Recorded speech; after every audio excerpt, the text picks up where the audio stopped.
Menutup pertandingan pertama dengan kemenangan, apa perasaan coach dengan keputusan ni? Sudah tentu kemenangan di perlawanan akhir round pertama ni mengembirakan saya di segi kutipan poin.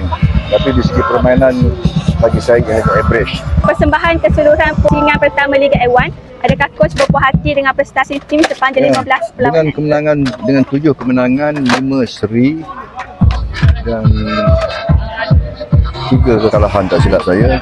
Jadi satu keputusan bagi saya average jugalah, dan diharap kita dapat memperbaikinya di round kedua nanti apabila banyak pasukan-pasukan kuat terutamanya Selangor, Perak dan Kedah akan bertandang di Sultan Mahmud keempat.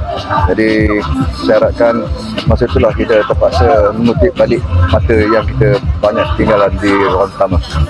Akhir sekali, apa message coach kepada penyokong dan sentiasa memberi sokongan kepada KLW? Ya, terima kasih saya kepada penyokong Red Warrior yang sanggup datang ke tampil ini dan mengharapkan perlawanan dengan Selangor nanti di round kedua nanti.